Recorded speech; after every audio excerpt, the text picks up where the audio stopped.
Before we get to that, and it's important economic news, yesterday the Dow closed up 2 points. By the way, if the Dow closes up again today, that'll be the ninth day in a row. That'll be the first time that's happened in 16 years. It'll be the first time in 16 years. Right now, the futures are in positive territory. They turned positive at exactly 8:31 this morning. The reason it was exactly at 8:31 because at 8:30 the retail 8:30 this is Eastern time.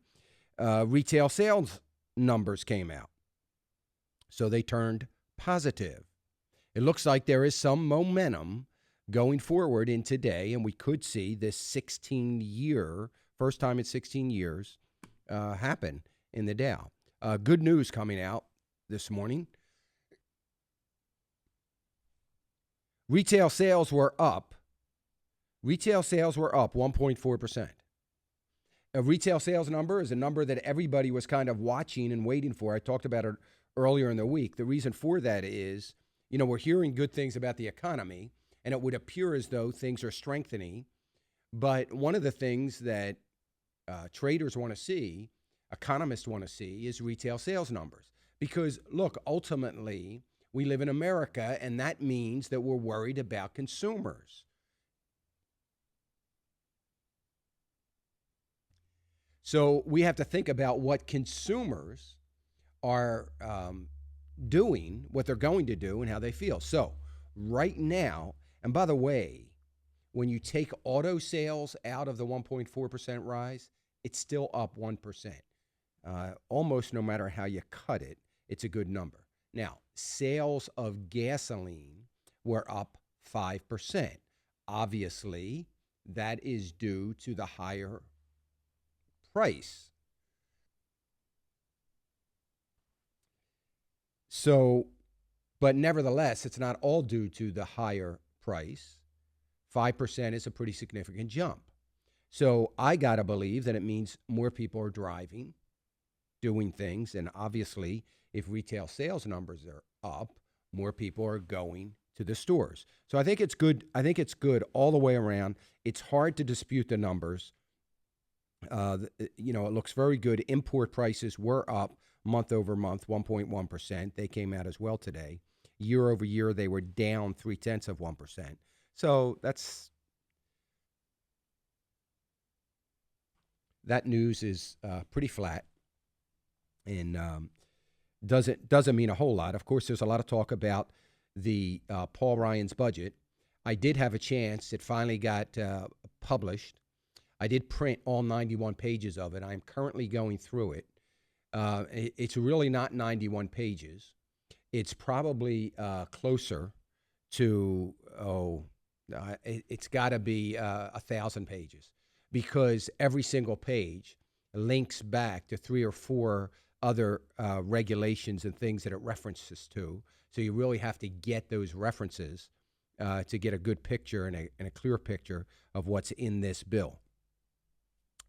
So yesterday, if you go to Christian Press, you'll see an article that I wrote yesterday. If you go to, it doesn't matter. You're not going to be able to go to our local news. It was in my local newspaper as well. But you'll see an article that I wrote, and it touches on this Ryan budget.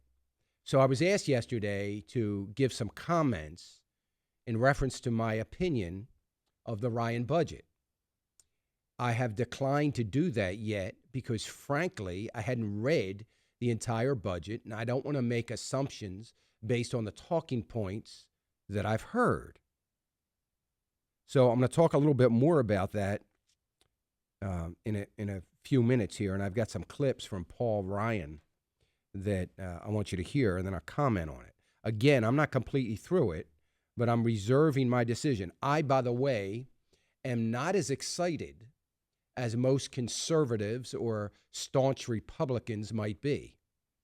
I'm glad that he put forth a bill. As I see it and read it, again, I haven't analyzed it, I've just read it. There's very little difference between this and his first Path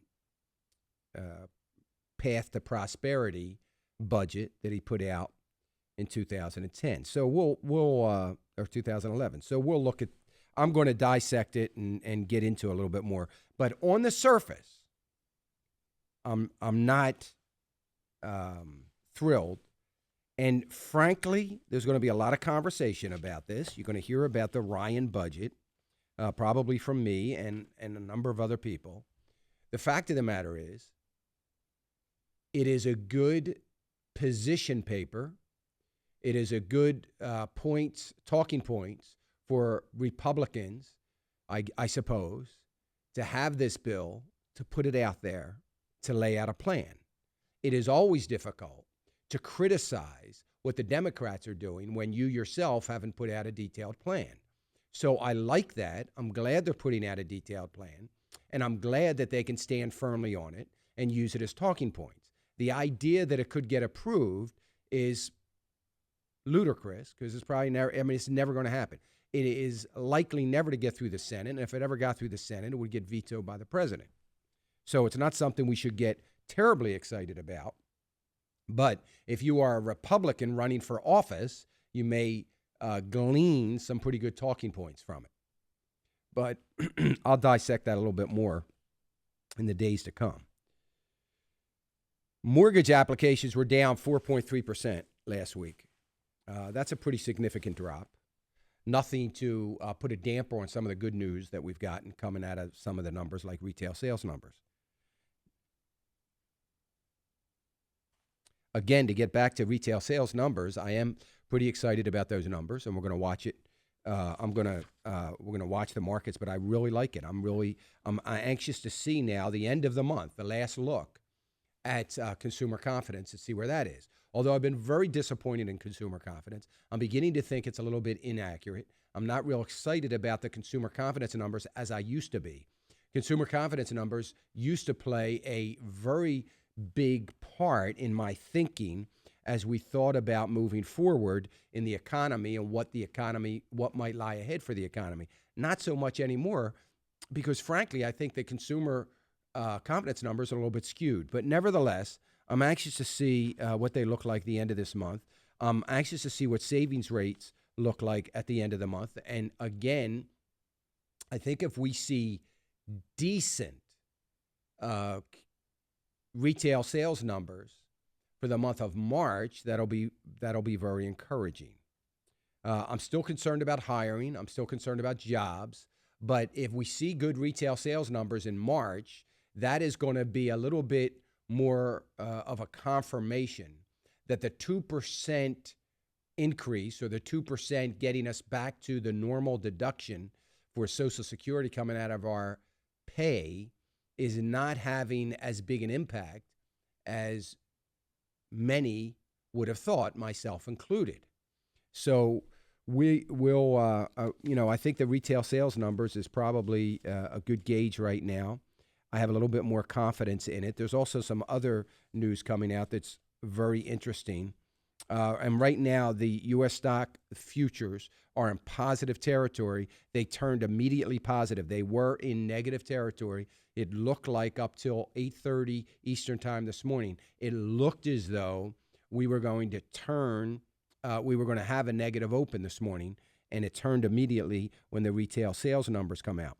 I did not get a glimpse, because I was trying to get through these numbers, I did not get a glimpse of what happened in Europe. So I'm not sure what the European markets did, but I wouldn't be surprised if they turned a little bit positive too, because they were as interested in the U.S. retail sales numbers as we were. So I'll try to get a handle on that at the break. European stock markets were, as I said, mostly lower this morning. So were the Asian markets. And, primarily there is some question as to whether the global rally in equities is real. There's some question coming out of the European and Asia markets, as there should be this question coming out of the U.S. market, as to whether stocks are overpriced right now and a little bit overheated. And there is some question on that as the European and Asian markets try to dissect that. And of course, they're looking at a little bit worse news. They're looking at some bad unemployment numbers, recession problems, and potential issues coming out of Asia. Oil add to their gains this morning. Crude oil prices are up, and that's primarily due to U.S. crude oil futures rose, primarily due to inventories that came out late yesterday, and they surprisingly dropped. Inventories dropped a little bit more than expected, so of course the price went up.